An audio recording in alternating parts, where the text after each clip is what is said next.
blessings upon our seeds that it may yield bountifully.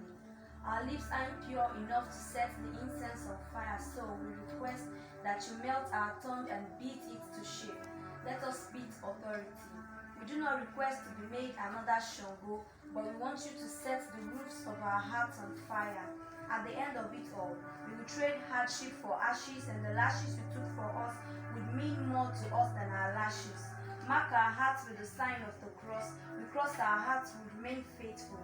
Sanctify our spirits, purify our souls. Let us keep burning so that every second the cloud would form up, soaking up the incense of our hearts.